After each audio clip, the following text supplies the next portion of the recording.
حدیث شریف میں آتا ہے کہ ایک مرتبہ حضرت خدیجہ رضی اللہ عنہا نے ضد کر لی کہ یا رسول اللہ مجھے فرشتے دیکھنا ہے، تو اللہ کے رسول صلی اللہ علیہ وسلم نے فرمایا کہ ٹھیک ہے، جب میرے پاس آئیں گے تو میں تمہیں دکھا دوں گا۔ یہ کہنا تھا کہ فرشتے حاضر ہو گئے، تو اللہ کے رسول صلی اللہ علیہ وسلم فرمانے لگے کہ اے خدیجہ دیکھو سامنے فرشتے بیٹھے ہیں۔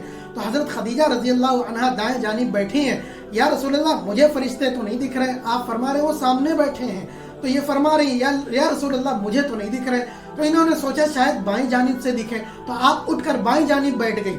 یا رسول اللہ اب بھی مجھے نہیں دکھ رہے، آپ فرما رہے کہ ارے سامنے بالکل بیٹھے ہیں، مجھے تو دکھ رہے ہیں۔ یہ کہہ رہی مجھے تو نہیں دکھ رہے ہیں۔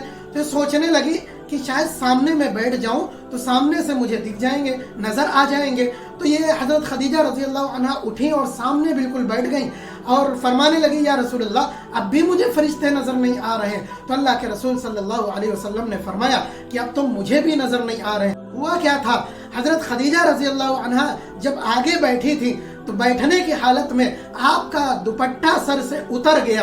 سر سے دوپٹہ اترنا تھا کہ نبی کی نظروں سے بھی فرشتے اوجھل ہو گئے۔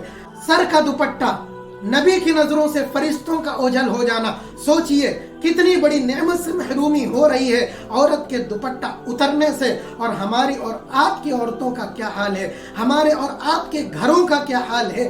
سر سے دوپٹہ کیا، حجاب ہی غائب ہے، پردہ ہی غائب ہے، سوچئے کیا حال ہوگا۔ ابھی بھی وقت ہے، اے میری ماں اور بہنوں، پردہ کر لو، پردہ کر لو، ورنہ تمہارے سامنے رحمت کے فرشتے نہیں زحمت کے فرشتے ٹہل رہے ہوں گے۔